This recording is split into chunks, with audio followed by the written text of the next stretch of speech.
დიუშენის სინდრომის მქონე ბავშვების მხარდაჭერაში ბიზნესიც ერთვება, მცირე ბიზნესია საუბარი.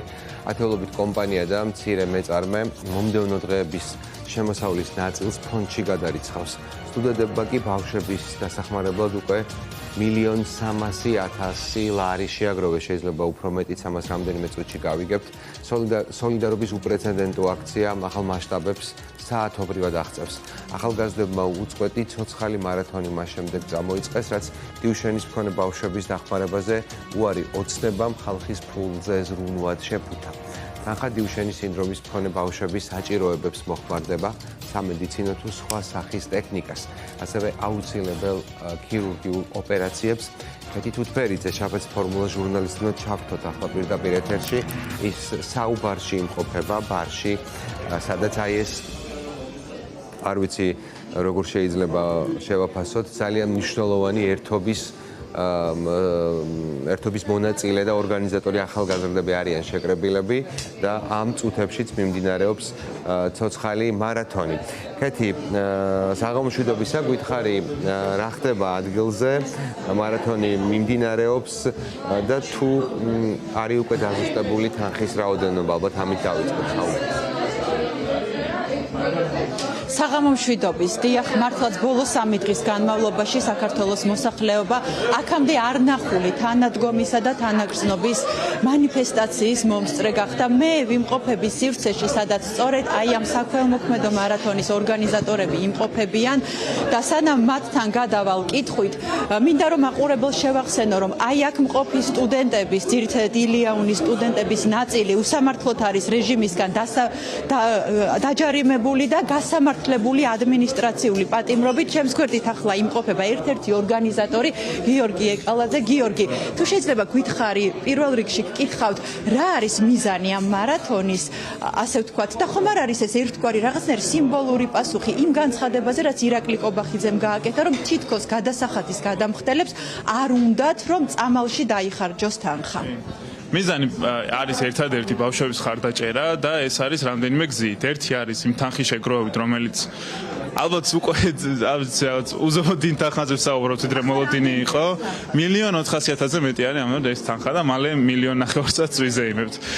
მთავარი მიზანი არის, რომ ამ ბავშვებს გარდაცამლის აქვთ პირველადი საჭიროებები, მათ შორის ეტლით გადაადგილდებიან, სჭირდებათ რაც გარკვეული სახის ოპერაციები და ამას დააფინანსებს და მეორე მხრივ ეს არის მთავარი ამ სახელმწიფოსთვის ჩვენება იმის, რომ დიუშენის სინდრომის მქონე ბავშვებს ქართველიერი ერთხმად უდგას გვერდით, რომ განა მარტო ისინი თანახმარი არიან ბიუჯეტის თანხა გადარიცხონ, არამედ თანახმანი არიან, რომ საკუთარი ჯიბიდან გაიღონ თანხა და თან რაოდენობაზე ვსაუბრობთ, ხო?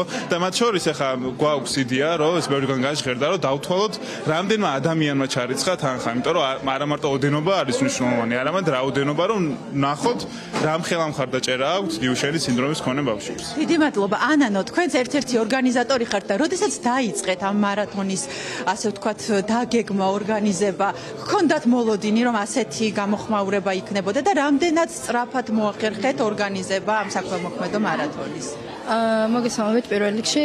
როდესაც დავიწყეთ ორგანიზება, გუშინ თბილისში რომ საერთოდ არ ქონდა მოლოდინი იმისა, რომ ესე მალე და აი 3 დღეში და 2 დღეში ამ ხელა მასშტაბის თანხა შეგროვდებოდა. აი უკვე მეორე დღიდან, აი როცა ჩავრთეთ აქცია ქონდა 7 საათზე დაორგანიზებული და 7 საათზე ჩავრთეთ სტრიმი და აი ზუსტად მეორე დღე გათენდა თუ არა, აი მაგ დღიდან უკვე აი წამოვიდა და აი შოკში ვიყავით მართლა, აი ვეღარ ხვდებოდი, აი ძალიან აი არ ვიცი როგორ ვთქვა და აი ძალიან გახარებულები ვიყავით და აი მართლა გამოჩნდა, რომ ზუსტადაც რომ კობახიძეს ნათქვა მართლა ლოგიკას მოკლებული იყო და უნდა ხალხს რომ დაეხმაროს დიუშენის დისტროფიით დაავადებულ ბავშვებს და მართლა გაიღეს თავიანთი წვლილი და ძალიან ბევრი კომპანია ჩაერთო, ძალიან ბევრი უნივერსიტეტი ჩაერთო და აი მართლა გაუგნებულები ვართ, რაც ამ 3 დღეში მოხდა. არის აი ბრწყინვალე 3 დღე იყო ჩემი ცხოვრების განმავლობაში, აი ყველაზე მეტად დამახსოვრდება ეს 3 დღე და არ ვჩერდებით, კიდე დავეხმარებით ძალიან ბევრ ბავშვს, სხვა პრობლემა იქნება, იმასაც მოვაგვარებთ და ძალიან დიდი იმედი მინდა გქონდეთ სტუდენტების. ძალიან დიდი მადლობა. ახლა ლაივ ჩართვა მიმდინარეობს, ზუსტად სტუდენტები ერთვებიან. როდესაც ბავშვებს და მე მინდა ასევე მაყურებელს შევახსენო, რომ შვილების თაობა არიან და წარმოუდგენელ სირთულეებს უძლებენ აი ამ წლების განმავლობაში და თან წარმოუდგენელი ამბების მოგვარება შეუძლიათ იმ ერთობით, რასაც აჩვენებენ საზოგადოებას და ძალიან დიდი მადლობა მათ ამ ბრძოლისთვის, ამ უსამართლო ბრძოლისთვის, რაშიც არიან ჩაბმულები.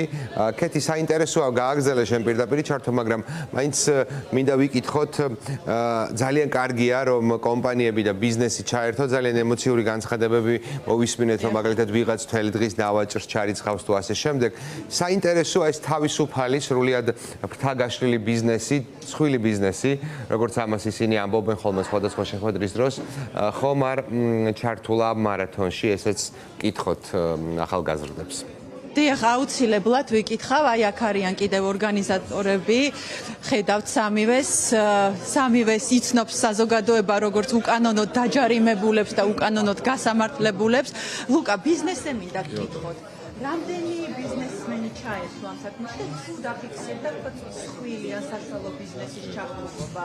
აზე მეტი ბიზნესია უკვე ამ პროცესში ჩართული, იმის მერე რაც ჩვენ ახალგაზრდებმა და სტუდენტებმა დავიწყეს ეს პროცესი და გავიდა ხალხთან, მივიდა ყველას გულამდე, უკვე ბიზნესებმაც გადაწყვიტეს, რომ ამ პროცესში შემოვერთდნენ, თავიდან იყო რაღაცა 4, 5, 10 და ახლა მოვახერხეთ ის, რომ ამ თავს დღე ნახევარში 100-მდე ბიზნესი ჩავიდა ამ პროცესში და მგონია, რომ ეს ყველაფერი იქნება მზარდი პროცესი, იმიტომ რომ თავიდან რომ დავიწყეთ, პირველი დღე იყო რაღაც 2000 ლარი რო ვაკლებო დაახლოებით და ცოტა ისეთი განწყობა იყო და უცბად სადღაც იმდენ ადამიანთან გავედით, იმდენი ადამიანი ჩაერთო ამ პროცესში, რომ შეიძლება დღეს უკვე 1.5 მილიონი ლარი აგროვდეს ამ ბავშვებისთვის და საოცარი პროცესი.